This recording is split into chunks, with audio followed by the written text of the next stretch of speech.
अस्सलामुअलैकुम। Horror stories के एक न्यू एपिसोड के साथ मैं हूं मजहर मलिक।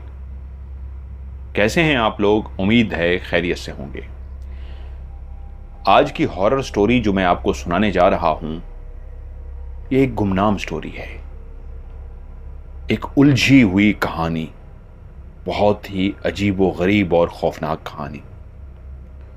जिन्होंने भेजी है उन्होंने शुरू यहां से किया है कि पहले मैं अपना तारुफ करा दूं। मेरा नाम सुलेमान है। मैंने जिस घर के अंदर आंख खोली, वहां सबसे बड़ा बेटा मैं था और मुझसे दो छोटी बहनें थीं। वालिद साहब एक मस्जिद के अंदर इमाम थे। एक छोटी सी कच्ची सी ऐसी मस्जिद जहां सुबह सुबह फजर की नमाज से लेके इशा की नमाज तक वो वहीं 5 वक्त की नमाज पढ़ाते। और उस छोटे से गांव के अंदर गांव के लोग अब्बा को गंदम, चावल और दालें दे देते। हमारा घर 2 कमरों पे मुहित था। वैसे तो देखने में काफी बड़ा घर था, लेकिन एक कच्चा बना हुआ, जिसकी दीवारें कच्ची थीं, जिसके कमरे दोनों ही कच्चे थे। वालदा जब देखा औलाद बड़ी हो रही है, बड़ा बेटा और 2 बेटियां हैं, तो वालदा ने वहीं पे बच्चों को घर में कुरान मजीद पढ़ाना शुरू कर दिया। हमारे पास कोई ज़मीन नहीं थी जिस पे अब्बा जब सुबह की नमाज पढ़ा लेते तो जोहर की नमाज तक उनके पास काफ़ी टाइम होता, तो वो ज़मीनों पे जाके देखभाल कर लेते। वहाँ चौधरी की ज़मीनें तो थीं, लेकिन चौधरी की ज़मीनों का हाल ये था, चौधरी जिनको भी अपनी ज़मीनों पे काम के लिए रखता था तो फिर उनको अपना एक किस्म का ज़ाती मुलाजिम ही बना लेता था, उनको हिलने तक नहीं देता था। तो अब्बा से ये भी गवारा ना था कि उस चौधरी की जायज़ और नाजायज़ बात को माना जाए। यूं खामोशी से खुदा का शुक्र अदा करते हुए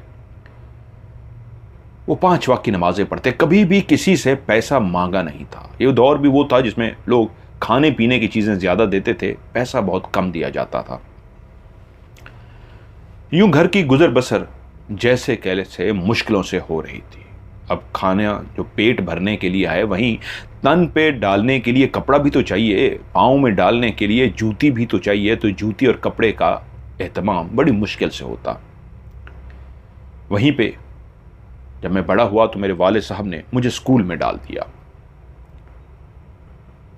मुझे तालीम का बेइंतहा शौक तो नहीं था, लेकिन मैं फिर भी ज़हीन होने की वजह से अच्छे नंबर ले लेता। यूं मैंने मैट्रिक मुकम्मल कर ली। अब अब्बा ने जैसे कैसे ज़िंदगी जितनी मुश्किलों से गुजारी थी, वो ख्वाहिश रखते थे कि बेटा अगर पढ़ जाए तो बाजू बन जाएगा। यूं कॉलेज तक मैं चला गया। मेरी ख्वाहिश थी कि उस वक्त मैं तालीम मुकम्मल करने के बाद एक बेहतरीन किस्म की नौकरी करूं और वालिद का सहारा बन सकूं, लेकिन खुदा को कुछ और मंजूर था। हुआ ये कि वालिद साहब अचानक ही अल्लाह को प्यारे हो गए। उनका इस दुनिया से क्या जाना था कि हमारी तो दुनिया ही उजड़ गई। अब घर में फाके की नौबत आ गई। फाकों की नौबत इसलिए आई कि वो अब्बा की तरफ से जो गांव के लोग चावल, अनाज और खाने पीने की चीजें देकर जाते थे, वो आने भी बंद हो गए। अब अम्मा को लगा हाथ पांव मारने पड़ेंगे। बहनें छोटी थीं, मैं काफी बड़ा हो गया था। मजबूरन अम्मा चौधरी के घर पहुंची और वहां पे मुलाजमत कर ली।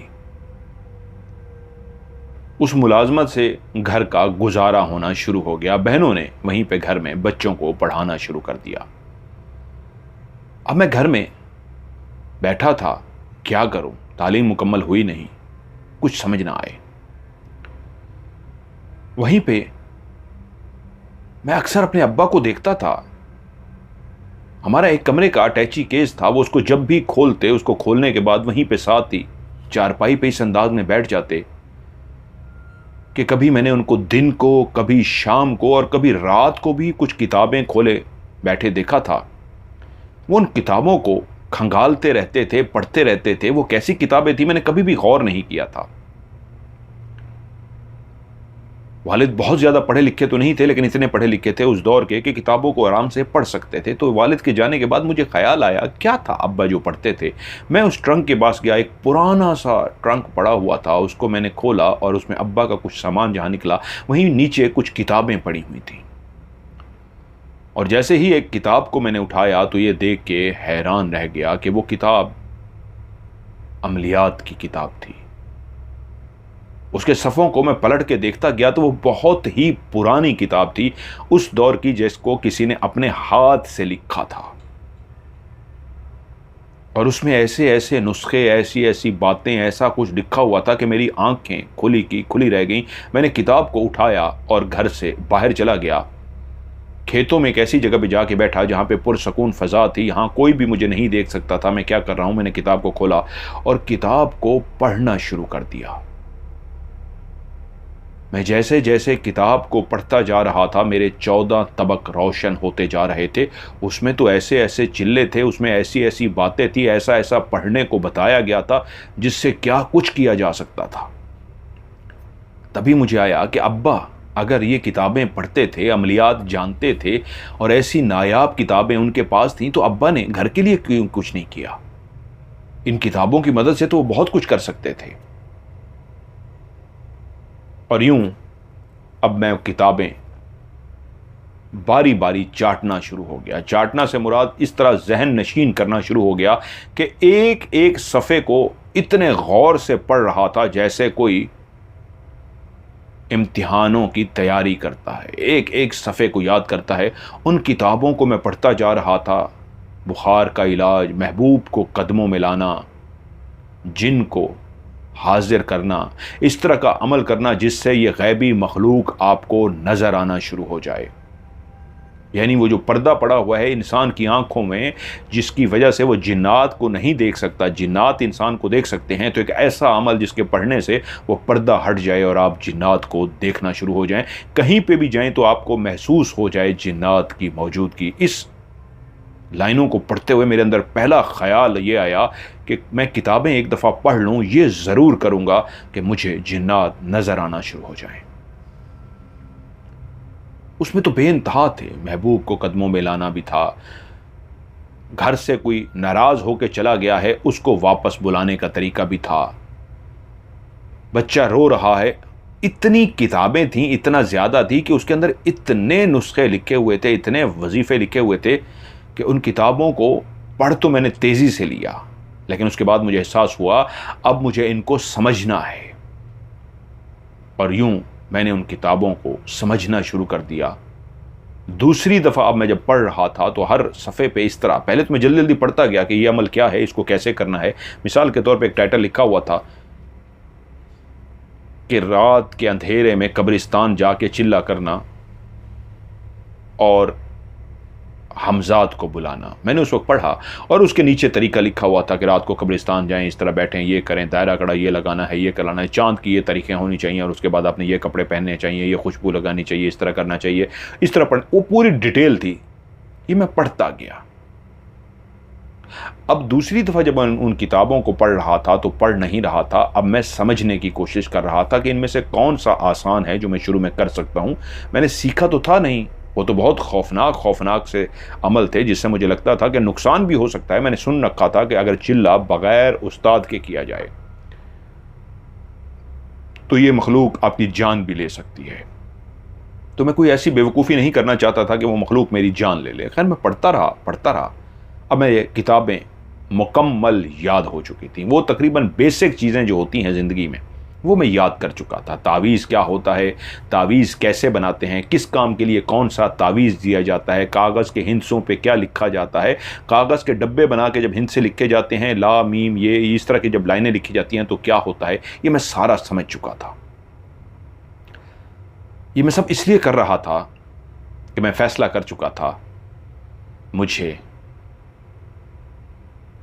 आमिल बनना है, आमिल बनना है, मुझे आमिल बनना है। मैं अपने आप से ये बार बार कह रहा था। और यूं क्या हुआ, उस छोटे गांव के अंदर वो जो एक गली सी थी जहां बहुत सारे घर थे, जब मैं वहां जाता, मिलता, तो लोगों से दुआ सलाम करता, तो वहीं पे एक औरत का बच्चा रो रहा था जो चुप नहीं कर रहा था। मुझे वो अमल याद था, मैंने बेसिक यही अमल ही याद किए थे, जिस तरह बच्चे को चुप कराना, किसी के सर में दर्द है तो उसको पढ़ के दम करना, तावीज़ देना, इस तरह का अमल। मैंने उससे कहा, लाइए मुझे दीजिए, मैं इसको दम कर देता हूँ। उसने मुझे यूं देखा कि ये नौजवान क्या कह रहा है, लेकिन मैंने बच्चा ले लिया और बच्चे के ऊपर जब दम किया, कुरान की आयत पढ़ी और उसके ऊपर दम किया, तो बच्चा चुप कर गया। उस औरत ने मुझे यूं देखा जैसे उसको यकीन ना आया हो कि ऐसा नौजवान भी ये काम कर सकता है। उसने मेरा बहुत शुक्रिया अदा किया। औरतों के पेट में ये बात कहाँ हजम होती है, उसने तो लाजमी बताना था आगे कि उसने मेरे बच्चे को दम किया और बच्चा आराम आ गया।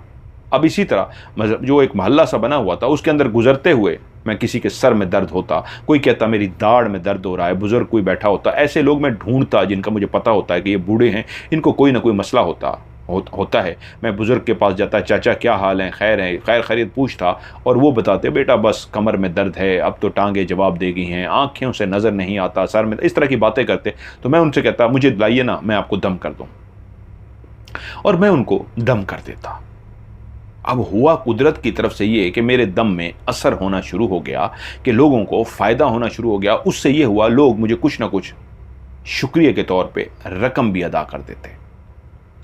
और यूं देखते ही देखते अपने इलाके के अंदर मेरा दम, क्योंकि अब मैं तावीज़ भी लिख रहा था, क्योंकि पहली औरत मेरे पास आई थी जिसने कहा था उसके पेट में बच्चा है और ये उसका दूसरा बच्चा है, पहले बच्चे पे उसको शदीद तकलीफ़ हुई थी, ऐसा कोई तावीज़ दीजिए कि इस दफ़ा बच्चा तकलीफ़ में ना आए, माँ भी तकलीफ़ में ना आए। और मैंने उसे एक कागज़ पे तावीज़ लिख के दिया कि इसको अपने पेट से बांध लो, तकलीफ़ नहीं होगी। और ऐसा ही हुआ, उसने पेट से बांध दिया कुदरत की तरफ से कि उसका ठीक हो गया। वो सारा क्रेडिट मुझे चला गया। अब वो छोटी छोटी चीज़ें जो मैं कर रहा था, कभी किसी के दाढ़ में दर्द होती तो मैं दम कर देता, किसी के सर में दर्द होता तो मैं दम कर देता। इन चीज़ों को करते करते मैं मशहूर हो गया अपने इलाके में कि मेरा दम चलने लगा। अब बाकायदा लोग पूछते हुए मेरे घर तक आने लगे। मैं घर होता तो कोई दरवाज़ा खटखटाता, मैं बाहर जाता तो वो कहता वो आपसे मिलना था, वो दम कराना था। अब जब इस तरह दम का काम शुरू होता गया और लोग घरों तक भी आना शुरू हो गए, तो मैंने देखा कि मैं जो गली मोहल्ले में जाके करता था, अब उसकी बजाय लोग इतना एक दूसरे को बता भी चुके थे कि अब घर आना शुरू हो गए, पैसा आ रहा था। तभी माँ इस बात पे खुश भी थी कि बेटा कमाना शुरू हो गया, और मेरे माँ ने मुझे गले लगाया, सर पे प्यार दिया और कहा बेटा लोगों की मदद करना, इस गांव के लोग हमारे अपने हैं, सब हमारे अपने हैं, इनका दिल से ख्याल रखना। और मैं कहता जी माँ। लेकिन माँ ने पूछा तुमने कहाँ से सीखा? मैंने उनको बताया अब्बा के पास ये किताबें थीं जो मैंने पढ़ी है और उन पे अमल कर रहा हूँ, नमाज़ें पढ़ रहा हूँ, और उन वज़ाइफ पे अमल करने की वजह से मेरे तावीज़ में असर है, मेरी फूंक में असर है। तो वो बोली देखो तुम्हारे अब्बा कितना अल्लाह वाले थे, इतनी किताबें होने के बावजूद, इतना, मैं तो पढ़ी लिखी नहीं हूँ, माँ पढ़ी लिखी नहीं थी, ये इतना कुछ होने के बावजूद खुद कुछ नहीं कमाया, लोगों की मदद करते रहे। चलो शुक्र है तुम्हारे काम आ गई, तुम्हारे लिए रख गए होंगे, ठीक है बेटा लोगों की मदद करो। अब मैं पैसा जमा कर रहा था कि इतना पैसा जमा कर सकूं कि घर का जो बाहर वाला हिस्सा है वो दीवार को गिरा के एक बैठक सी बना सकूं। अब इतना मेरा काम चल पड़ा था और पैसों का नजराना जो आना शुरू हो गया था, इतने पैसे आराम से मेरे पास आ गए। पूरा घर कच्चा था और बाहर वाली दीवार को गिरा के मैंने एक पक्की ईंटों वाली बैठक बना ली जो बहुत अच्छी थी। अब उस बैठक के अंदर जब मैं बैठा और जो भी अब घर आता इलाज के लिए, तो दरवाज़ा बैठक का खुला मिलता, और एक पहला शख्स गांव का जो मेरे पास आया, उसने कहा मुझे परमानेंटली अपने पास रख लीजिए, कुछ नहीं चाहिए, जो दे देंगे कभी मांगूंगा नहीं। मुझे भी तो एक बंदे की ज़रूरत थी। यूं मैंने उसे घर के बाहर ही बिठा दिया। वो जो कोई भी आता तो वो कहता आप अंदर ही आ जाइए। अब मैं सुलेमान से पीर सुलेमान बन चुका था। अब मुझे लोग पीर साहब ज़्यादा कहते थे। तो वो जो मेरा असिस्टेंट बना हुआ था उसने मुझे सबसे ज़्यादा फ़ायदा दिया। कई नए लोगों को भी बुलाकर ले आया, बढ़ा चढ़ा के मेरे वाक़यात बताता। हकीकत ये थी बस मैं कुछ भी नहीं जानता था और किए जा रहा था। अब मेरी उस बैठक पे इस तरह होने लगा कि बहुत सारे लोग जब आते, मेरे हाथ में तस्बीह होती बिल्कुल मैं सामने ज़मीन पे चौकड़ी मार के बैठा होता, जो लोग भी आते मेरे सामने आके सर झुका के ताज़ीम से बैठ जाते। मैं अपनी आंखें बंद करके तस्बीह पढ़ता रहता। किसी में इतनी जुर्रत ना होती कि डायरेक्ट मुझसे बात कर सके। अब मेरी दाढ़ी निकल आई थी, मेरा रोब दबदबा थोड़ा सा बढ़ गया था, और वो एक नौजवान जिसको पहले कबूल नहीं कर पा रहे थे, अब उसके चर्चे सिर्फ मेरे अपने गांव तक नहीं, दूसरे गांव तक भी होने लगे थे, क्योंकि मेरे उस असिस्टेंट ने मुझे बताया था कि ये बात दूसरे गांव तक भी फैलना शुरू हो गई है। अब लोग आते तो सामने आंखें बंद करके बैठ जाते और मैं तस्बीह घुमाता रहता, और जब आंखें खोलता तो फिर पूछता, हाँ आगे आओ। तो उनमें से एक बंदा चल के मेरे करीब आ जाता और वो मुझे बताता उसका मसला क्या है। मैं उसको तावीज़ लिख के देता, उसको पानी दम करके देता और उसको फूंक मारता। अब मुझे एक और असिस्टेंट की ज़रूरत थी। वो जो बाहर एक असिस्टेंट था, उसे मैंने कहा कि तुम्हारा ओहदा मैं बढ़ा रहा हूँ, तुम मेरे साथ मौजूद रहा करो, मुझे पानी चाहिए, मुझे फ़ौरन पानी पकड़ाओ, ये कागज़ रखे हैं इनको काट के रखो। इस तरह के बहुत सारे काम मैंने उसके ज़िम्मे लगा दिया। उसकी जगह पे एक और बंदा रख लिया। मेरा काम चल पड़ा था। सुबह होती तो सुबह से लेके एक मखसूस टाइम था, 10-11 बजे से लेके रात तक, मगरिब की नमाज तक, जैसे अजान होती मैं चला जाता। अब दिन के 2 बजे, सुबह के 10-11 बजे से लेके शाम के मगरिब तक लोगों का रश लगा रहता। वहीं पे उन्हीं दिनों एक बुजुर्ग जिनकी सफ़ेद दाढ़ी थी, खाती पीती फैमिली से थे, बहुत अच्छा लिबास पहन रखा था, वो मेरे पास तशरीफ़ लाए। सुबह ही सुबह पहुंच गए थे। मेरा असिस्टेंट मुझे बहुत कुछ बता देता था। उसने कहा, ये काजी साहब सबसे पहले सुबह से पहुंचे हैं, इनको जल्दी फारिग कर दीजिएगा, ये दूसरे गांव से आए हैं। काजी साहब जब आए तो उन्होंने मेरे हाथों को चूमा अकीदत से। मैंने उनसे पूछा, उन्होंने अपना तारुफ कराया, मेरा नाम काजी अनवार है, मैं साथ वाले गांव से आया हूं, छोटा मोटा आमिल हूं, मुख्तलिफ चीज़ें कुछ छोटी मोटी सीख रखी हैं, बस आपसे कुछ इलाज कराने नहीं आया, आपका दीदार करने आया हूं और आपके लिए कुछ नजराना लेके आया हूं। वो इस तरह का नजराना लेके आया था कि मेरा दिल खुश हो गया। मुझे वो शख्स बहुत अच्छा लगा। बहुत बूढ़े तो नहीं थे, लेकिन थे कोई 60-65 साल की उम्र में। यूं उनके साथ मेरी एक किस्म की दोस्ती हो गई। अब जब मेरे चर्चे इधर उधर हो गए काफ़ी ज़्यादा कि मैं एक बड़ा आमिल बन गया हूं, तो कई और आमिल भी जो अपने अपने गांव के, अपने अपने इलाकों के थे, वो भी मुझसे बहस मुबाहिसे के लिए और बातें करने के लिए जमा होते। मैं एक पढ़ा लिखा होने की वजह से, वो पढ़े लिखे नहीं थे, सिर्फ अमलियात जानते थे, और मैंने कॉलेज की लाइफ भी देखी थी थोड़ी बहुत ही, ज़हीन भी था, किताबें बहुत चाट रखी थी। तो उन बहसों मुबाहिसों में मैं उन सब से जीत जाता और वो भी मेरे कायल हो जाते। मुझे समझते वाकई ये बहुत ही पहुंचा हुआ आमिल है, लेकिन हकीकत इसके बरअक्स थी। यूं अब मेरा पैसा काम बेहतरीन चल रहा था, माँ भी बहुत खुश थी। इतना चल पड़ा था, वक्त के साथ साथ वक्त गुजरता जा रहा था कि दोनों पीछे वाले जो कमरे थे कच्चे, वो तुड़वा के बेहतरीन पक्के बनवा लिए गए थे। अब मेरा घर खूबसूरत बनता जा रहा था, क्योंकि पैसा इतना ज़्यादा आ रहा था।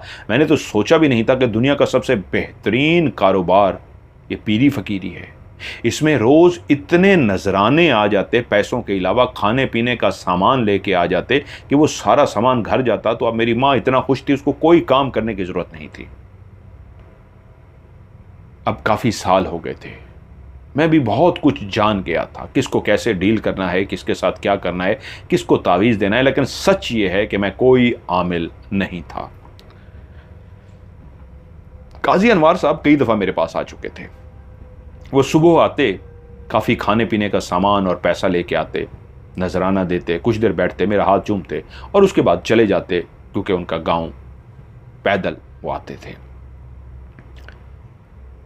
एक दिन वो शाम को पहुंचे।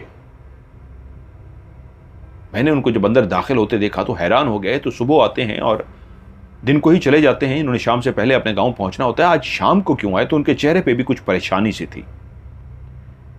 मैंने उनको आता देखा तो असिस्टेंट को इशारा किया, इनको आगे लेकर आ जाओ। काजी साहब आगे आ गए और मैं उनसे मुखातिब हुआ, काजी साहब सब खैरियत? आज आप इस टाइम आए हैं? आप तो हमेशा सुबह आते हैं। बोले, हजूर एक परेशानी में आया हूं। परेशानी इस तरह की है कि इन लोगों के सामने भी नहीं बता सकता, आपसे अलहदगी में बात करनी है। मैंने कहा हाँ ठीक है। मैंने इशारा किया, उन्होंने सबको उठा दिया। अब कमरे में मैं और काजी साहब मौजूद थे। काजी साहब ने बोलना शुरू किया, हजूर बात यह है कि जैसे मैं आपको तारुफ करा चुका हूं कि मैं अपने गांव के अंदर एक छोटा मोटा आमिल मशहूर हूं। लोग मेरे पास काम काज के लिए आते हैं और मैं उनका काम कर देता हूं, लेकिन मैं हकीकत में आपका अकीदतमंद हूं, आपको अपना उस्ताद मानता हूं।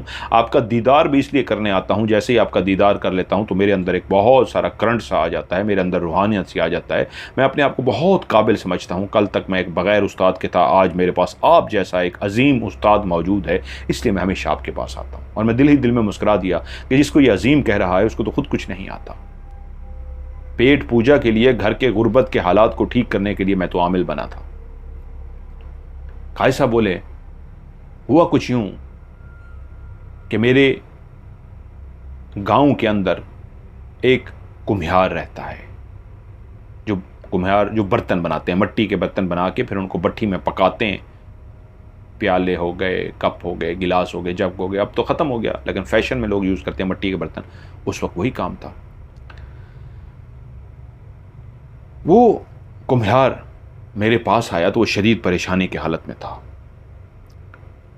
उसका नाम अशरफ है।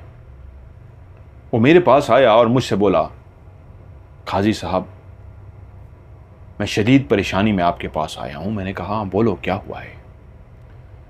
उसने कहा, मेरी बेटी को कुछ अजीब सा हो गया है, अजीब सी बहकी बहकी बातें करती है, अजीब सा उसका रवैया होता जा रहा है। मैंने कहा, खुल के बताओ। उसने कहा, आप जानते हैं या नहीं, मेरी बीवी अल्लाह को प्यारी हो चुकी है। गरीब सा बंदा हूं, एक रिश्ता मिल गया था, शादी हो गई और खुदा ने सिर्फ एक ही बेटी दी जिसका नाम नसरीन रखा।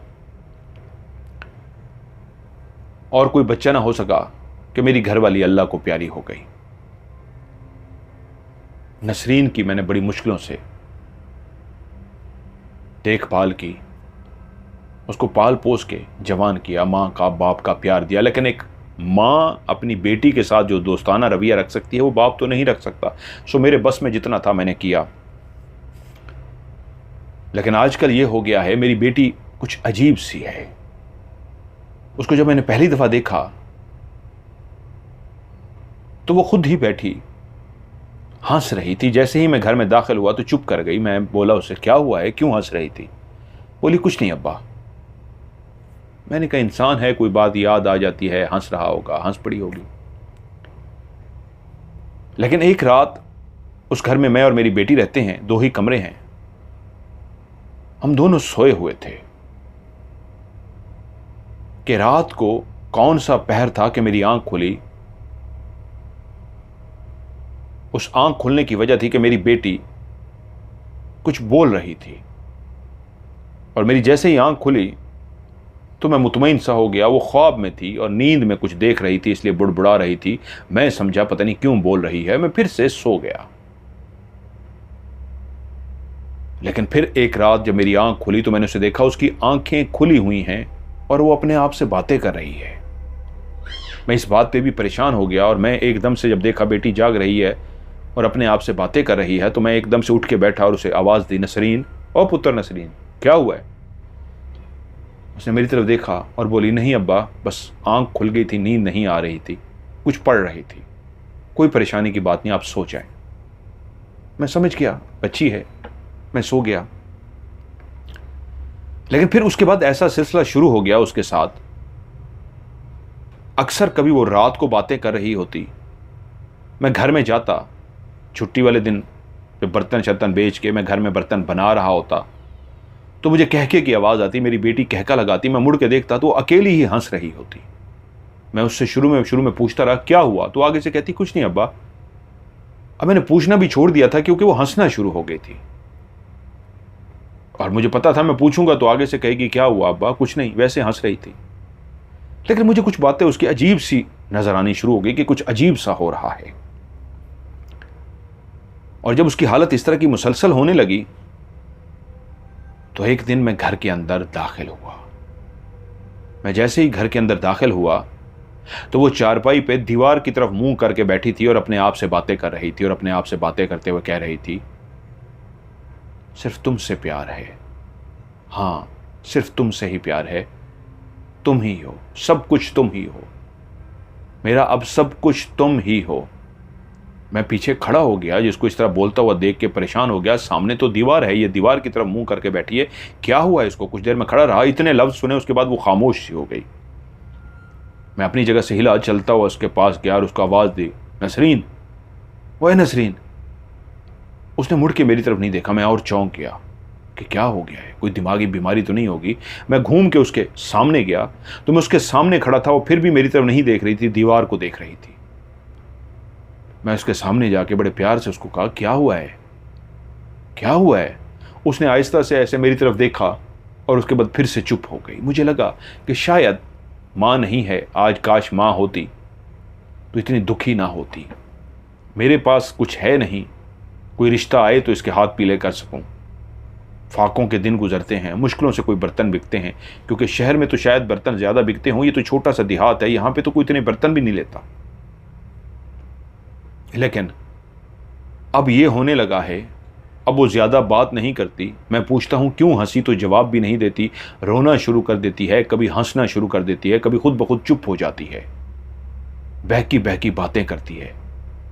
तो आप चलिए मेरे साहब, काजी साहब, देखिए मेरी बेटी को क्या हुआ है। वो मेरे पास एक आमिल की हैसियत से, पीर की हैसियत से आया था। मैंने कहा चलो भाई, और मैं उठ के उसके घर चला गया। उसकी बेटी नसरीन खामोश बैठी हुई थी। मैं उससे बोला, नसरीन बेटी कैसी हो? उसने मेरी तरफ ऐसे ऊपर देखा और कहा, ठीक हूं। मैंने कहा, क्या तबीयत ठीक है? हाँ, मेरी तबीयत बिल्कुल ठीक है। खाना खाया है मेरी बेटी ने? हाँ, खाना भी खाया है। वो मेरे हर सवाल का जवाब दे रही थी। मैंने कहा, नाश्ता किसने बनाया था? मैं ही बनाती हूँ। और दिन का खाना? उसने कहा, मैं ही बनाती हूँ। मैं इस तरह के कई सवाल पूछता गया। वो बिल्कुल नॉर्मल अंदाज में, जैसे कोई खामोश होता है, उदास होता है, ज़रूर उसके अंदर उदासी थी, लेकिन वो बिल्कुल नॉर्मल जवाब दे रही थी, कुछ भी ऐसा उसके अंदर नहीं था। मैं काफ़ी सवाल जवाब किए तो उसने बिल्कुल सही जवाब दिया।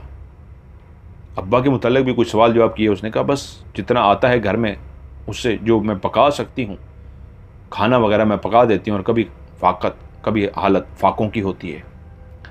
मैं बातचीत करके बाहर आ गया तो मैंने कहा अशरफ कुमार से कि भाई ये तो ठीक है, इसको तो कोई मसला नहीं है। तो उसने कहा, नहीं, मसला तो है, इस वक्त वो ठीक है लेकिन ठीक रहती नहीं है।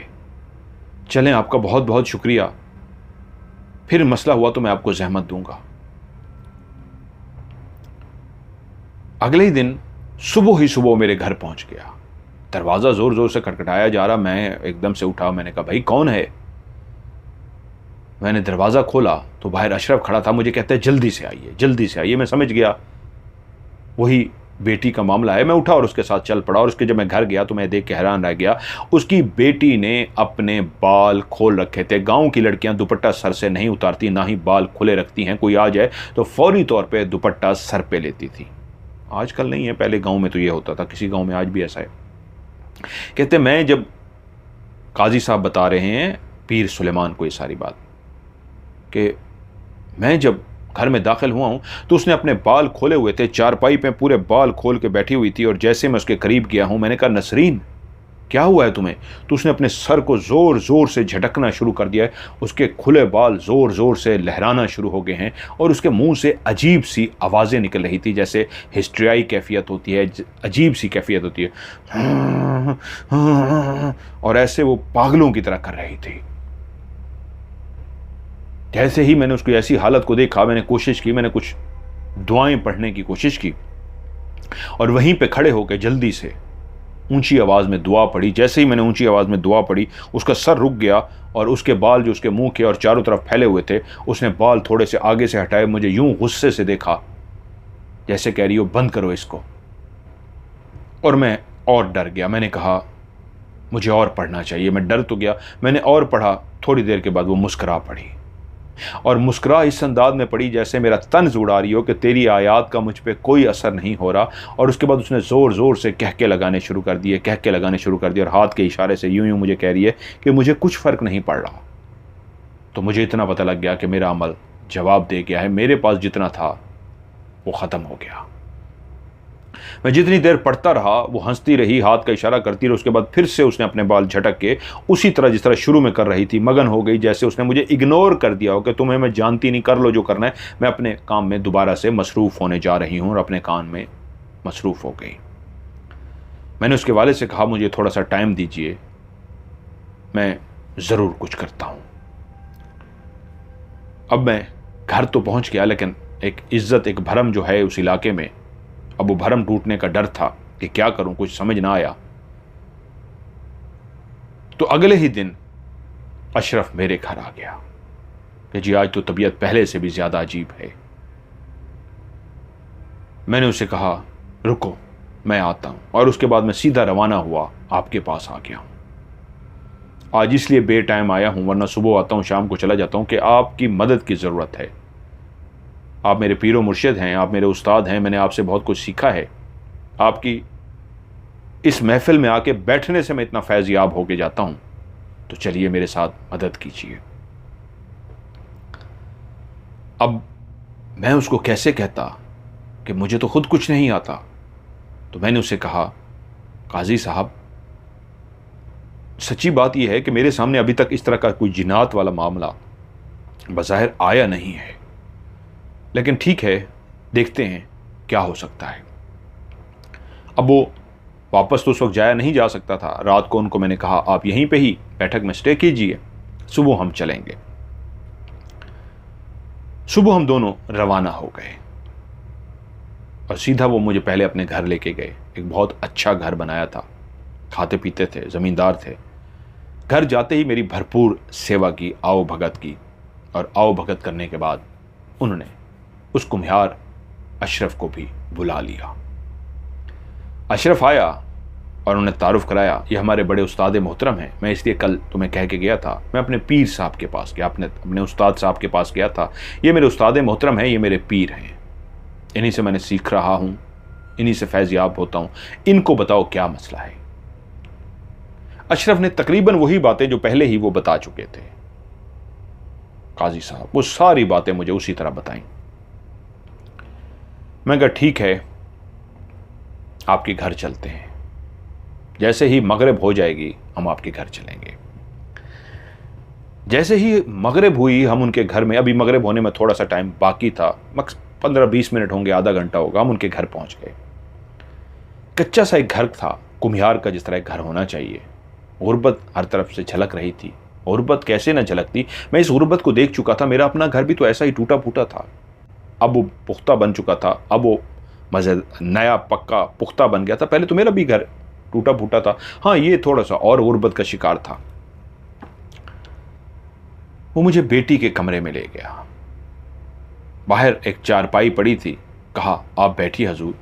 एक पीर की इज्जत, मेरे साथ काजी साहब भी थे, एक बेइंतहा वो इज्जत कर रहा था।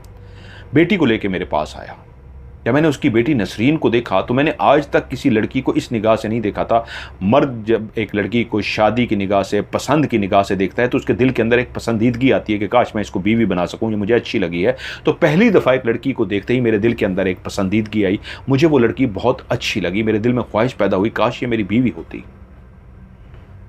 मैं उसको प्यार भरी नज़रों से देखता रहा, लेकिन मैं इस वक्त एक पीर था और वो खामोश थी, ऐसी जैसे फ़ज़ाओं में घूर रही हो, ऐसी ऊपर ऐसे देखे फिर नीचे देखे, जैसे गुमसुम सी हो, उसको कोई होश ना हो, जैसे उसका दिमाग कहीं और हो। काजी साहब ने उसे मुखातिब किया, नसरीन बेटी, पीर साहब को सलाम करो। उसने मेरी तरफ यूं आंखें से देखा, सलाम नहीं किया। और मैंने उसे कहा नसरीन कैसी हो, क्या मसला है तुम्हारे साथ, मुझे बताओ क्या प्रॉब्लम है। तो उसने मेरी आंखों में देखते हुए बगैर पलकों को झपकाए, बगैर कुछ इधर उधर देखे, एक ही सांस में कहा सब पता है, पता चल जाएगा, सब पता चल जाएगा। तुम्हें पता है ना, तुम्हें पता है, सब पता चल जाएगा। और उसके बाद उसने निगाहें झुका ली। जिस लम्हे वो मेरी आंखों में देख के ये जुमले बोल रही थी, उस वक्त मेरे जिस्म के अंदर एक झुरझुरी सी आई। मैं जो आज तक तावीज़ लिखता आ रहा था, लोगों के मसले मसाइल हल कर रहा था, ये पहला वाक़या था मेरी ज़िंदगी का जिसको मैं हैंडल करने जा रहा था। मैं उसको मुसलसल देखता रहा, तस्बीह हाथ में पकड़े ऐसे पढ़ रहा था जैसे तस्बीह पढ़ रहा हूँ। हकीकत में मैं उस लड़की के हुस्न को देख रहा था, उसकी खूबसूरती को देख रहा था कि इतने उदास होने के बावजूद, मुरझाई होने के बावजूद भी उसकी शक्ल के अंदर एक कशिश थी, एक खूबसूरती थी। एक गुर्बत में, एक गुर्बत के हालात में रहने वाली लड़की, जिसका लिबास, जिसके बाल, जिसका बनना संवरना क्या होगा सादगी के अलावा, कुछ भी नहीं था, फिर भी उसके अंदर इतना हुस्न था। अगर वो एक बेहतरीन लिबास पहन के उसको तैयार किया जाता तो वो कितनी खूबसूरत लगती। मैं यही बातें सोची जा रहा था और उसको देखी जा रहा था। तभी मैंने कहा, आज रात हम इसी घर में गुजारेंगे। अशरफ बोले, आइए मैं आपको कमरा दिखा देता हूँ। उसने वो कमरा दिखाया जहाँ पे वो और उसकी बेटी रहते थे, लेकिन साथ वाला कमरा जब मैंने देखा तो वो मुश्किल से एक चारपाई उसके अंदर पड़ी थी, बाकी काठ कबाड़ का सामान पड़ा था। मैंने कहा, हम इस कमरे में रहेंगे। उसने कहा, जैसे आपकी मर्जी। रात का खाना काजी अनवार साहब के घर से आया और खाना वगैरह खा के काजी साहब घर को चले। मैं उसी कमरे में चला गया जिसकी खिड़की इस अंदाज में थी। वो मैंने कमरा अपने लिए इसलिए पसंद किया था कि उस खिड़की से बाहर निगाह रख सकूं। मेरे दिल की धड़कन भी तेज थी। एक आमिल तो मैं बन चुका था, लेकिन आज रात में क्या करने जा रहा था, क्या होने जा रहा था, मैं कुछ भी नहीं जानता था। मैं अपनी चारपाई पे बैठा हुआ था। आदत के हिसाब से मेरी तस्बीह चल रही थी, पढ़ मैं कुछ नहीं रहा था। अब मुझे ऊँग सी आने लगी थी। रात के शायद 10 या 11 बजे का टाइम हो गया था। जैसे ही ऊँग सी आने लगी, मुझे बाहर कुछ कव्वे की बोलने की आवाज़ आई। एक काला कौवा बोल रहा था और एकदम से मैं चौंका कि रात को तो कौवा नहीं कहीं बोलता, दिन को होता है, रात को कौवा कहाँ से बोल रहा है। मैंने वो जो खिड़की थी उसकी खोल दी। बाहर कहीं कौवा बोल रहा था और जैसे ही कौवे की बोलने की आवाज़ आई तो थोड़ी ही देर के बाद दूसरा, तीसरा, ऐसे कई कौवों की बोलने की आवाज़ आई। जैसे दिन के टाइम पे कोई कौवा मर जाता है और सारे कौवे ऊपर जमा होकर काएं काएं काएं काएं करते हैं, ऐसे ही कौवों की आवाज़ें, एक शोर सा बरपा हो गया जो मुसलसल वो ऊपर उड़ रहे थे। ये जो एक कुम्हार का घर था, इर्द गिर्द कोई घर नहीं था, आबादी नहीं था, ये अकेला बना हुआ था और ऊपर कौवे काएं काएं कर रहे थे और मैं हैरान था, ये क्या हो रहा है। कि उसी वक्त मैंने देखा बिल्ली के ऐसे गुराने की आवाज़ आई जैसे बिल्ली गुस्से में होती है और लड़ती है तो गुराती है, ज़ोर से म्याऊं करती है। जैसे ही मुझे ऐसी ज़ोर से म्याऊं की आवाज़ आई तो अभी तक मुझे बाहर चांद की उस रोशनी में नज़र कुछ नहीं आया था, सिवाय अभी तक काएं काएं की आवाज़ें चल रही थी। और जैसे ही बिल्ली के गुराने की आवाज़ आई तो उसके साथ ही एक और बिल्ली के गुराने की आवाज़ भी आई। ऐसा था जैसे दो बिल्लियां आपस में लड़ने को तैयार हों। वो दोनों गुरा रही थीं, एक दूसरे की तरफ गुस्से से देख रही थीं। और थोड़ी ही देर के बाद एक तीसरी बिल्ली की भी आवाज़ आई और बाकायदा जैसे लड़ाई शुरू हो जाती है, ऐसे लड़ाई शुरू हो जाई। दो बिल्लियां तो बाकायदा जैसे लड़ती हैं, लेकिन मुझे नज़र कुछ नहीं आया। आवाज़ें क्लियर मैं सुन पा रहा था उस चांदनी रात में, जो मैं बाहर देख पा रहा था कि वो लड़ रही हैं और बिल्लियों की शदीद लड़ने की आवाज़ है, लेकिन नज़र कुछ नहीं आ रहा। जैसे ही बिल्लियों की काएं काएं शुरू हुई, बिल्ली की चीखों पुकार शुरू हुई थी, कौवों की काएं काएं बंद हो गई थी और बिल्लियां कुछ देर लड़ी हैं और उसके बाद बिल्लियों की आवाज़ भी बंद हो गई है। मेरी नींद जो आ रही थी, मैं जो नींद की आगोश में जाने लगा था कि झोंके से आ रहे थे नींद के, वो गायब हो चुकी थी कौवों की आवाज़ों से और बिल्लियों की इस तरह की लड़ाई से कि ये क्या मंजर है। कि उसी वक्त मैंने देखा 8 से 10 सेकंड के लिए वो जो चांद की रोशनी थी एकदम से बाहर गायब हो गई है और बाहर एकदम से घुप अंधेरा हो गया है। मैंने अपनी आंखों को 2-3 दफा मला कि क्या हुआ, मुझे नजर आना बंद हो गया, ये क्या हुआ, एकदम से इतना घुप अंधेरा कैसे हो गया है। और 8-10 सेकंड के बाद वो घुप अंधेरा खत्म हुआ है तो सहन के अंदर मैंने देखा है एक काला स्याह साया खड़ा है, एक इंसान का साया। जैसे एक इंसान होता है वैसे ही एक काला स्याह इंसान खड़ा है, लेकिन इस अंदाज का था, मैं उसके चेहरे को क्लियर नहीं देख पा रहा था। उसके बाजू, उसकी टांगें, उसके वजूद को मैं क्लियर देख पा रहा था, लेकिन वो एक अजीब सा था, ऐसे जैसे उसके वजूद पे कोई लिबास भी ना हो, सिर्फ वो काला स्याह था, जैसे धुएं का बना होता है, ऐसे धुएं का बना हुआ काला स्याह वो सामने खड़ा था। जैसे ही वो 8 से 10 सेकंड के लिए काला स्याह धुआं अंधेरा फैला था और जैसे ही अंधेरा ख़त्म हुआ, चांद की रोशनी ऐसे लगा जैसे वापस अपनी जगह पे आई, तो वो बिल्कुल सहन के दरमियान में खड़ा था। और उसी लम्हे उसने अपने हाथ ऐसे फैला दिए जैसे किसी को गले लगाने के लिए कोई वेलकम करता है। और उसी वक्त मुझे दरवाज़ा खुलने की आवाज़ आई, जैसे किसी ने कुंडी खोली हो। यह यकीनन उस साथ वाले कमरे की कुंडी थी जिस कमरे के अंदर अशरफ और उसकी बेटी नसरीन सोए थे। जैसे ही कमरे की कुंडी खुली तो मैंने देखा नसरीन चलती हुई अब मेरे सामने से उसी खड़े हुए काले स्याह धुएं की तरफ जा रही थी।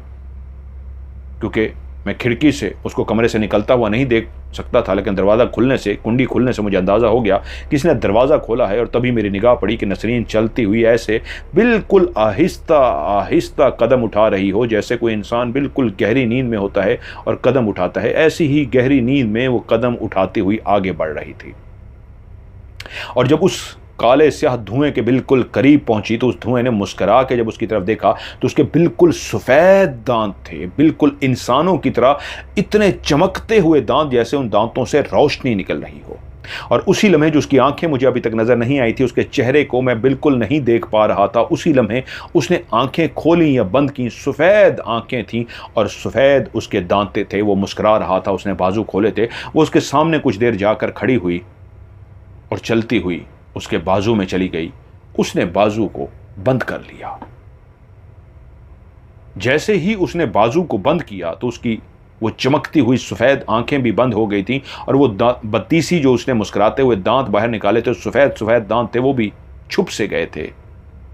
उसने अपना सर, क्योंकि छोटी कद की वो लड़की थी, वो एक लंबे कद का था, उसने अपना सर उसके कंधे पे रख दिया। और उसी लम्हे मेरी आंखों ने जो मंजर देखा वो बहुत ही अजीब व गरीब था। मेरे जिस्म के अंदर रोंगटे खड़े हो गए। डरा हुआ तो मैं पहले ही था कि मैंने देखा वो दोनों बिल्कुल इस अंदाज में उड़े कि मेरी आंखों के सामने ही ऐसे जैसे तेज़ी के साथ कोई उड़ता है। ज़मीन से 1 से 2 फुट वो आहिस्ता आहिस्ता उठे। वो दोनों लोग इस तरह गले लगे हुए थे कि वो ज़मीन से 1 से 2 फुट आहिस्ता आहिस्ता उठे कि मेरी निगाह पड़ी कि ये तो ऊपर उठ रहे हैं ज़मीन से, कि मैंने 1 से 2 फुट तो उनको ऊपर उठते देख लिया कि मैंने देखा वो दोनों ज़मीन से 2 फुट ऊपर उठे हुए हैं। और उसके बाद जब वो ऊपर की तरफ गए हैं तो वो इतनी तेज़ी से गए हैं, इतने तेज़ी गए हैं कि लफ्ज़ों में बयान करना मुश्किल है, कि शां करके चले गए हैं। वो दोनों चले गए हैं और मेरी निगाह यूँ ऊपर की तरफ गई है। कहाँ गए ऊपर? मैंने यूं ऊपर की तरफ देखा, आसमान की तरफ देखा, वो कहीं पे भी नहीं थे। कि तभी मैंने ऊपर ऐसे देखते हुए जैसे निगाह नीचे की तो मैंने देखा नसरीन नीचे खड़ी थी। और उसी लम्हे वो वापस मुड़ी, जिस तरह वो चलती हुई आई थी, बिल्कुल आहिस्ता आहिस्ता वो उसी तरह चलती चलती चलती वापस चली गई। और उसके बाद कोई दरवाज़ा बंद होने की, कोई कुंडी बंद होने की कोई आवाज़ भी नहीं आई। जैसे उसने दरवाज़ा खुला छोड़ रखा हो या क्या हुआ हो, कुछ नहीं पता। खुलने की आवाज़ तो आई थी, अब बंद होने की, दरवाज़ा बंद होने की और फिर कुंडी लगाने की आवाज़ नहीं आई। मैं उसके बाद सो नहीं सका, मेरी नींद उड़ गई। सुबह हुई, मैं फौरी तौर पे बाहर निकला। मैंने देखा दरवाज़ा बंद है। मैंने दरवाजे को खटखटाया। अशरफ की आवाज़ आई, हजूर बस आता हूं आता हूं। जल्दी से उसने दरवाज़ा खोला। मैंने उसे कहा, अशरफ नसरीन कहाँ है? उसने फौरन चारपाई की तरफ देखा। नसरीन बिस्तर पर सो रही थी। हजूर ये सो रही है, क्यों, क्या हुआ है? मैं तेजी से चलता हुआ नसरीन के पास गया। मैंने उसको आवाज़ दी, नसरीन नसरीन नसरीन। उसने मेरी कोई बात का जवाब नहीं दिया। मैंने उसके कंधे पे हाथ रख के उसको झंझोड़ने की कोशिश की तो मुझे लगा उसका कंधा ठंडा यख है। और जैसे ही मुझे इस बात का एहसास हुआ उसका ठंडा यख है तो उसका वजूद अकड़ा हुआ था। जल्दी से मैंने सीधा उसके हाथ की नब्ज़ पे उंगली रखी तो पता लगा दिल की धड़कन बंद है, नब्ज़ नहीं चल रही। उसको मरे हुए कई घंटे हो चुके हैं, उसका वजूद मर के अकड़ चुका है। मुझे करंट सा लग चुका था। मैं एकदम से पीछे हटा और मैंने कहा,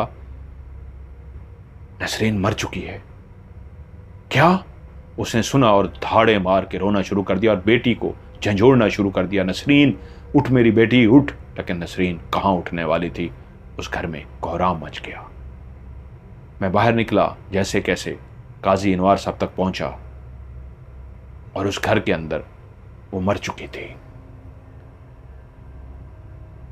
यकीनन कोई नहीं जानता था वो कैसे मरी, क्योंकि अशरफ ने खुद ही दरवाज़ा खोला था। अंदर कुंडी लगी हुई थी। जब मैंने सुबह दरवाज़ा उसको खटखटाया था तो उसने अंदर से कुंडी खोली थी। इसका मतलब अंदर बाप और बेटी थे। क्या माजरा था कोई नहीं जानता। उसके ऊपर एक गिशी के दौरे थे।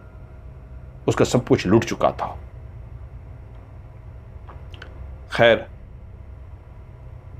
कफन दफन का बंदोबस्त किया गया, कब्र खोदी गई, उसका नमाज जनाजा पढ़ाया गया और मट्टी मट्टी मट्टी मट्टी का बना हुआ वजूद मट्टी के अंदर ही चला जाता है। उसको मट्टी के अंदर दफना दिया गया।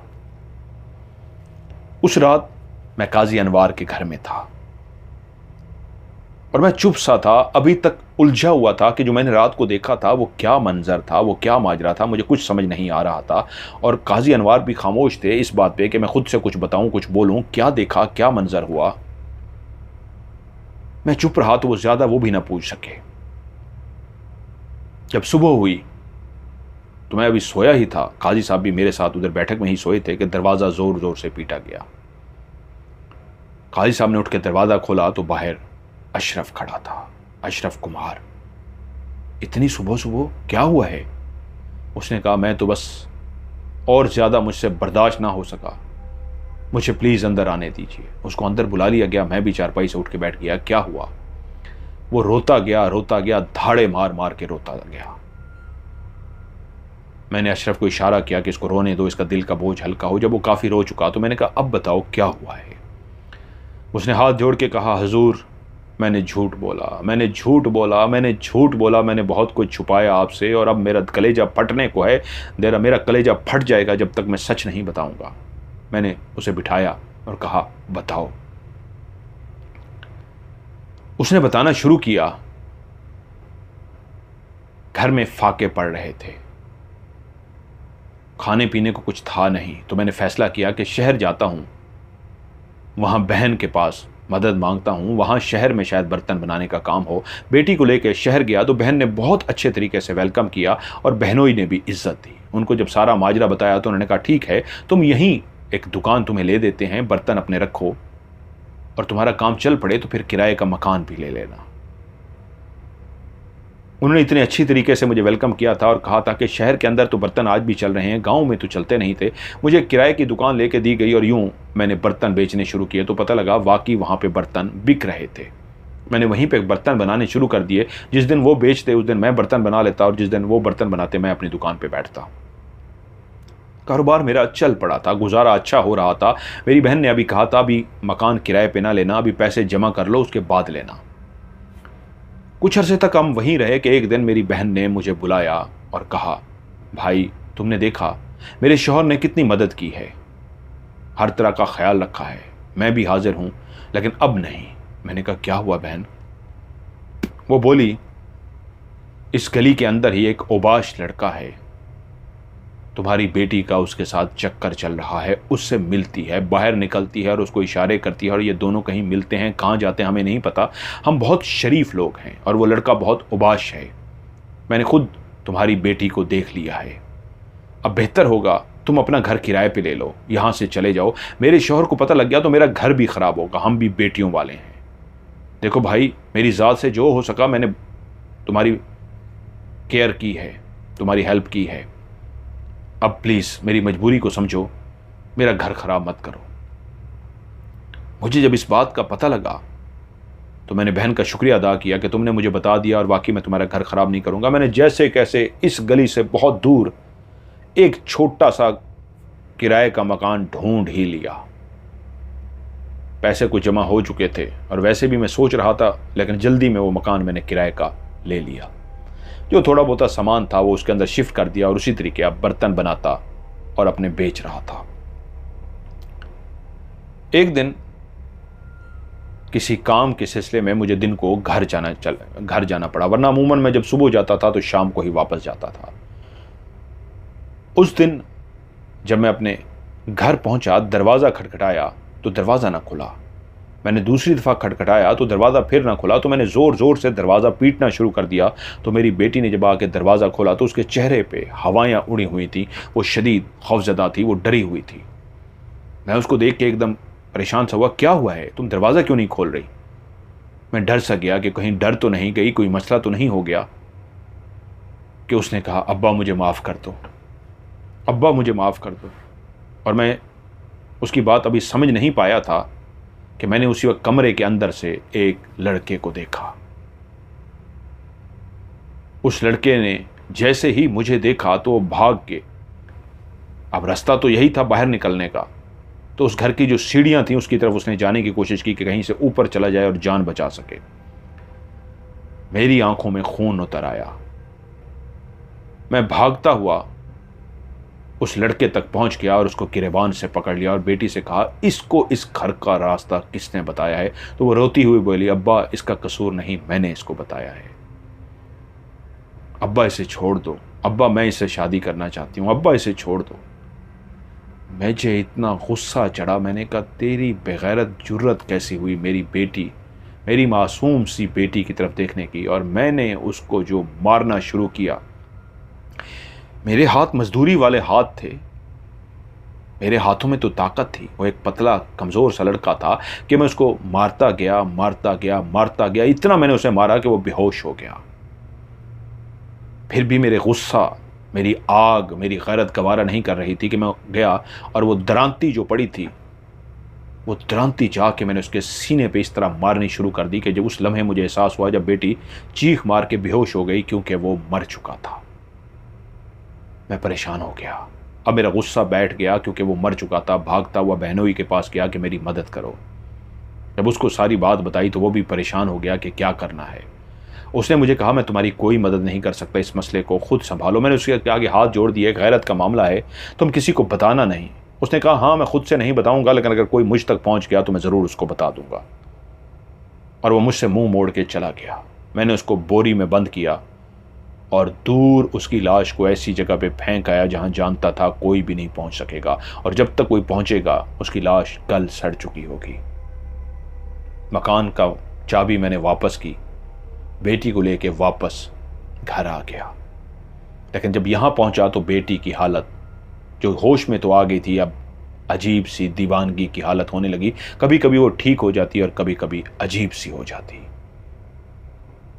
वहीं पे एक रात हम दोनों सोए हुए थे कि बाहर दरवाजा खटखटाया गया। मैं इस वक्त हैरान हुआ कि बाहर कौन हो सकता है। जब मैं बाहर दरवाजे पे गया तो पूछा, कौन? तो बोलने वाले ने, जो बाहर दरवाजा खटखटा रहा था, बोला नहीं, फिर से दरवाजा खटखटाया। भाई कौन है, बोलते क्यों नहीं? ये रात का टाइम था। मैंने दरवाज़ा खोल दिया और जैसे ही दरवाज़ा खोला तो मेरे पाँव के नीचे से ज़मीन निकल गई। सामने वही लड़का खड़ा था जिसको मैंने मार डाला था। उसकी आंखें चमक रही थी, वो बिल्कुल ऐसे रोबोट की तरह खड़ा था, ना आंखें झपक रहा था ना हिल रहा था। ऐसा था जैसे उसके अंदर सांस भी ना हो, ऐसा था जैसे अकड़ा हुआ सख्त सा वजूद हो और सामने खड़ा हो। यकीनन उसी ने दरवाज़ा खटखटाया था, लेकिन अब सामने खड़े हुए ऐसा लगता था जैसे उसके अंदर जान नहीं और सीधा खड़ा हुआ है। उसकी आंखें इतनी चमक रही थी कि मैं कांपना शुरू हो गया। उसी लम्हे एक जोरदार चीख सुनाई दी कमरे से। मेरी बेटी की चीख थी और जैसे मुझे होश आ गया, मैं भागता हुआ कमरे में गया तो मेरी बेटी नींद में शदीद डर गई थी और हाथ से अपने आप को बचा रही थी। उसको जाके मैंने मुश्किलों से पकड़ा और उसको रोका तो थोड़ी देर के बाद जैसे वो होश में आ गई। वो ख्वाब देख रही थी, भयानक था, जिससे डर गई थी और उसने चीख मारी थी। जब वो बेहतर हो गई तो फिर मुझे वो बाहर का मंजर याद आया और मैं डरते डरते जब बाहर गया तो बाहर कोई भी नहीं था। मैंने दरवाज़ा बंद कर दिया और वापस जब बिस्तर पे पहुंचा तो मैं इतना डरा हुआ था, इतना खौफजदा था, अब मुझे समझ नहीं आ रही थी ये मैंने क्या देखा है। क्या मेरा वहम था? जैसे बेटी डर गई है, क्या मैं भी ऐसे डर गया हूं? मुझे कुछ समझ ना आई। 2-3 दिन गुजरे। दिन को मेरी बेटी की अजीब सी हालत होने लगी थी कि 3 दिन के बाद फिर से रात को मेरी आंख खुली तो मैं क्या देखता हूं, बेटी मेरी सो रही है, उसके सरहाने वही लड़का बैठा हुआ है और वो मुसलसल मेरी तरफ बैठा देख रहा है। उसकी आंखें चमक रही हैं। मैंने अपनी आंखों को झपका, जैसे मैं ख्वाब देख रहा हूँ, ये मेरा वहम है, ये हकीकत नहीं हो सकती। उसी लम्हे मैंने अपनी आंखों को मसला, अपनी आंखों को बार बार मसलने के बाद जब मैंने सामने देखा तो वो अभी तक सामने बैठा था। उसके वजूद पे कोई लिबास नहीं था, सिर्फ फ़र्क ये था वो काला स्याह सा लग रहा था, काला स्याह। लेकिन चेहरा तो मैंने पहचान लिया था, उसी लड़के का था, तो इसके वजूद पे कपड़ा क्यों नहीं था और उसका वजूद काला स्याह क्यों था? ऐसे जैसे बेइंतहा धुएं का बना हुआ काला स्याह वजूद हो। वो मेरी तरफ देखता रहा और मैं पलके झपकाने के बावजूद भी कि ख्वाब नहीं ये हकीकत है, इतना डर सा गया और अपनी चारपाई से छलांग मार के उठा भागने के लिए। और जैसे ही मैं उठा मैंने देखा सामने कोई भी नहीं था। मैं रुक सा गया, लेकिन मुझे सांस तेज तेज मेरी धड़कन तेज हो गई थी, सांस तेज तेज ले रहा था। मैं बाहर आ गया, ऊंचे ऊंचे सांस लिए तो मुझे अंदर से बोलने की आवाज आई। मैंने डरते डरते बाहर से खड़े होके अंदर की तरफ देखा तो मेरी बेटी लेटी हुई उसके साथ बातें कर रही थी।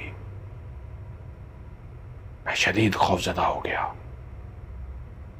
मेरी बेटी उसी की तरफ देख रही थी। अब वो बजाय मेरी तरफ देखने के मेरी बेटी की तरफ देख रहा था।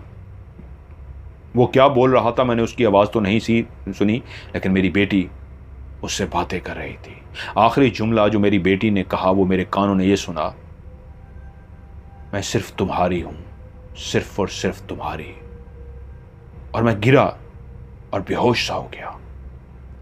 मैं उठा हूं उस जगह से, कितनी देर पड़ा रहा, अभी रात ही थी कि मैंने अंदर की तरफ डरते हुए देखा तो मेरी बेटी सो रही थी। मैं अंदर नहीं जा सका, मैंने रात वहीं पे गुजार दी। और जब सुबह गया तो बेटी नींद से जागी, ऐसे जैसे उसको किसी बात का पता ना हो।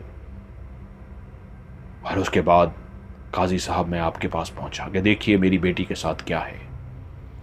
मैं आपको बुलाने के लिए आया। और उसके बाद मैं जब भी घर में जाता तो मेरी बेटी किसी की तरफ देख के यही कह रही होती, मैं सिर्फ और सिर्फ तुम्हारी हूं, सिर्फ और सिर्फ तुम्हारी। और उसके बाद वो सब कुछ जो आपके सामने है, जो मैंने छुपाया था, वो मैंने आपको बता दिया। मैं नहीं जानता वो कौन है, वो कहाँ से आया है, उसको तो मैंने मार दिया था, लेकिन ये वही है, चेहरा वही है, सिर्फ वजूद उसका काला स्याह है, जैसे धुएं का बना हो। उसकी आंखें चमकती हैं, लेकिन ये वही लड़का है। मेरी बेटी कभी ठीक होती है, कभी अजीब सी, मुझे किसी बात का नहीं पता। जिस रात ये पीर साहब हमारे घर आए, मैं उस रात भी नहीं जानता। मैं गहरी नींद सोया हुआ था कि आज पीर साहब हैं। कि एक लम्हे को मेरी आंख खुली, मुझे ऐसा लगा जिससे किसने कुंडी खोली हो और दरवाज़ा खुला हो। मैं गहरी नींद में था, मैंने दरवाजे की तरफ देखा, कुंडी की तरफ देखा, दरवाज़ा अपनी जगह पे बंद था, कुंडी अपनी जगह पे बंद थी। बेटी की तरफ देखा, बेटी भी सो रही थी। मैं फिर से सो गया। और सुबह जब पीर साहब ने दरवाज़ा खटखटाया तो मैंने दरवाज़ा खोला तो ये बाहर खड़े थे। अंदर आए तो मेरी बेटी मर चुकी थी। मैं नहीं जानता क्या हुआ। और उसके बाद उसने धाड़े मार कर रोना शुरू कर दिया। ये है वो अधूरा कहानी जिसको मैंने मुकम्मल कर दिया। मैंने आपको अधूरा सच बताया था, अब ये मुकम्मल सच है। तो पीर सुलेमान ने उस वक्त कहा, अब जाओ और ख़ुद को कानून के सामने पेश कर दो। तुमने गलती की ना, सज़ा उस लड़के को दी, तुम भूल गए वो लड़का तुम्हारे घर तक कैसे पहुंचा। जब तक तुम्हारी बेटी उसको एड्रेस ना देती वो तो नहीं आ सकता था। तुम्हारी बेटी ने ही उसको बुलाया था, तो कसूरवार वो सिर्फ लड़का नहीं था, कसूरवार तुम्हारी बेटी भी थी। और तुमने सज़ा दी सिर्फ उस लड़के को। ये कैसी तुम्हारी गैरत थी कि तुमने गैरत में आके उस लड़के को तो मार दिया और बेटी को हाथ तक भी न लगाया। तुमने अपनी बेटी को फरिश्ता और उसको शैतान समझ लिया। मारना तो फिर भी गलत है, लेकिन अगर कुछ था, तुम्हारे अंदर गुस्सा था, तो कुछ बेटी को भी मार लेते, कुछ उसको भी मार लेते। जान से कौन मारता है। अब बस एक ही इसका हल है, जाओ और कानून के सामने ये सब बता दो और अपनी गिरफ्तारी पेश कर दो। वो हाथ जोड़ के रोता रहा और बोला, मैं इसीलिए आपके पास आया हूं। उस रात क्या हुआ मैं नहीं जानता, लेकिन आप पहुंची हुई हस्ती हैं। वो कह रही थी ना, सब मालूम है आपको, आप जान जाओगे। यकीनन सी बात है, उसने आपके इल्म को जान लिया था। इसलिए तो जब आप घर आए थे तभी उसने कहा था, आप सब जानते हो, आप सब जान जाओगे। मुझे माफ़ कर दीजिए, मैं आपसे माफ़ी मांगने आया हूँ। मैं खुदा का तो गुनहगार हूँ, मैं कानून का भी गुनहगार हूँ। मैं खुदा से भी माफ़ी मांगूंगा और मैं अपने आप को कानून के सामने पेश कर दूंगा, लेकिन आप मुझे माफ़ कर दीजिए। खुदारा मुझे माफ़ कर दीजिए। और जोर जोर से गिड़गिड़ाता रहा। वहीं पे मैंने उससे पूछा, एक बात बताओ, जब रात को कुंडी खुली थी और दरवाजा बंद हुआ था, उस वक्त तुम नींद में थे या जाग रहे थे? उसने कुछ देर सोचा और उसके बाद बोला, हाँ, एक क्लियर आवाज आई थी, जैसे क्लियर किसी ने कुंडी खोली हो। और कुंडी खोलने के बाद जब घर का वो दरवाजा खोला जाता है तो उसकी एक आवाज पैदा होती है, शोर आता है। मैंने क्लियर उस आवाज को सुना था। हां, याद आया। रोते रोते वो अपनी कहानी सुनाते हुए जैसे कुछ भूल सा गया था और बोला, जब मेरी आंख खुली थी उस कुंडी की आवाज से और दरवाजा खुलने की आवाज से खुली थी, और मैंने जब दरवाजे की तरफ देखा था तो दरवाजा बंद था और फिर मैंने आंखें बंद कर ली थी। अब मुझे याद आ रहा है, जब मैंने आंखें बंद की थी तो कुछ सेकंड बाद फिर से मेरी आंखें खुली थी, लेकिन इस अंदाज में जैसे मैं नींद में हूं। लेकिन मुझे याद पड़ता है मैं नींद में नहीं था, क्योंकि अभी कुछ सेकंड पहले ही तो मैं सोया था। मैंने जब दोबारा आंखें खोली तो मेरी आंखों ने देखा था कि दरवाजा खुला हुआ था। हां, मुझे याद पड़ता है दरवाजा खुला हुआ था, लेकिन फिर मैंने आंखें बंद कर ली थी। बाहर तो बहुत घुप अंधेरा था। हां, फिर मैंने देखा था रोशनी आ गई थी। हां, मैंने नींद में देखा था, शायद मैंने नींद में देखा था, लेकिन यह देखा था कि दरवाजा खुला था और बाहर घुप अंधेरा था, और फिर चांद की रोशनी आ गई थी। इससे ज्यादा मुझे कुछ याद नहीं। और मैं चौंक पड़ा, क्योंकि मैंने भी 8 से 10 सेकंड बाहर घुप अंधेरा देखा था और उसके बाद चांद की रोशनी वापस आ गई थी। इसका मतलब था वो मंजर जो उसने देखा था, घुप अंधेरा और चांद की रोशनी वापस आई थी, वो उसका ख्वाब नहीं, वो हकीकत था। मैंने कहा, ठीक है, उसके अलावा कुछ तुम्हें याद है? हां, एक और वाकया भी याद है। क्या? उसने कहा, जिस दिन उसने दरवाजा खटखटाया था, उसको पहली दफा मैंने दरवाजे पे देखा था और दूसरी दफा वो मेरी बेटी के बिल्कुल सरहाने वाली साइड पे बैठा था, और मैं जब बाहर भाग के बाहर गया था तो मेरी बेटी उससे बातें कर रही थी। लेकिन एक रात मुझे लगता है वो मेरा ख्वाब है, लेकिन मैंने उसे फिर देखा था। क्या देखा तुमने उसे? मैंने देखा कि मैं गहरी नींद सो रहा हूं और मेरी आंख खुल गई है, और मेरी आंख जैसे ही खुली है मैंने देखा मेरे सरहाने कोई खड़ा है। उसने अपना हाथ आगे बढ़ाया है और मेरे कंधे पे हाथ रखा है, और उससे मेरी आंख खुल गई है। और जैसे मेरी आंख खुली है तो मैंने देखा उसकी आंखें चमक रही थी, उसके दांत भी चमक रहे थे, वो खड़ा मुस्कुरा रहा था, वो काला स्याह था, उसके वजूद पे कोई भी लिबास नहीं था, ये वही लड़का था। और उसने वहीं पे खड़े खड़े मेरी तरफ देखा और नसरीन की तरफ देखा, और उसके बाद वो वहां से चलता हुआ बाहर चला गया। बाहर जाके मैंने उसे देखा, वो बिल्कुल मेरे घर के सहन के दरमियान में खड़ा हो गया। और उसके बाद मैंने देखा मेरी बेटी अपने बिस्तर से उठी है और सीधी चलती हुई, क्योंकि दरवाज़ा खुला हुआ था, बिल्कुल आहिस्ता आहिस्ता चलती हुई उसके पास चली गई है। उसने ऐसे बाहें खोली हुई थी। मेरी बेटी सीधी उसके बाहों में गई है, उसने उसको गले लगा लिया है। दोनों ने एक दूसरे को गले लगाया है, और उसके बाद मेरी आंखों ने देखा है कि वो दोनों तेजी से उड़ते हुए ऊपर चले गए हैं। और उसी वक्त मेरी आंख खुल गई है। मुझे झटका लगा है। जैसे ही मेरी आंख खुली है तो मैंने सीधा अपनी बेटी की तरफ देखा तो मेरी बेटी गहरी नींद सो रही थी। उसकी सांसों की गहरी नींद में आवाज को मैं सुन सकता था कि वो गहरी नींद में है और सांस ले रही है, और दरवाजा बंद था।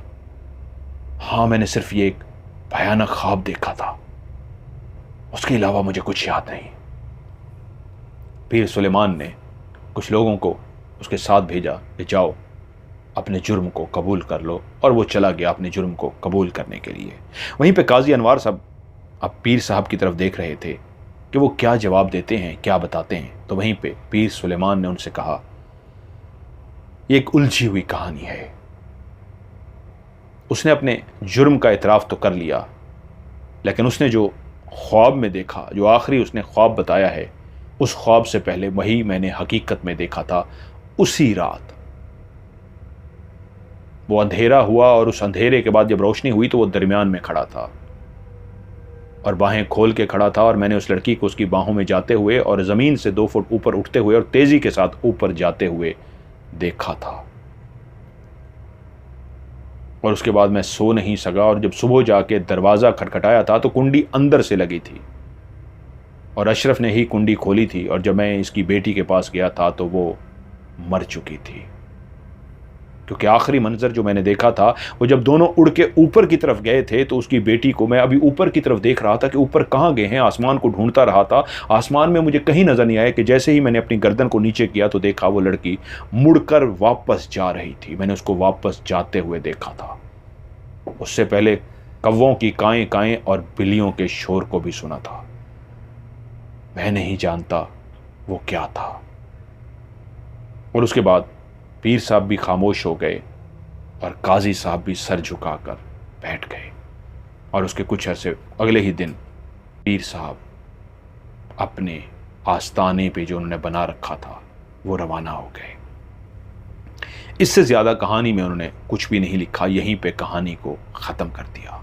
अब जिस तरह ये सवाल आपके दिल में भी है, वो मेरे दिल में भी है, मैं इसका जवाब तो दे सकता हूँ, लेकिन आप लोग पहले मुझे बताइए आपको क्या समझ आया। वो तो मर चुका था, तो वो काला स्याह जो एक बन के आया वो कौन था, और वो क्यों उसको अपने साथ लेकर गया?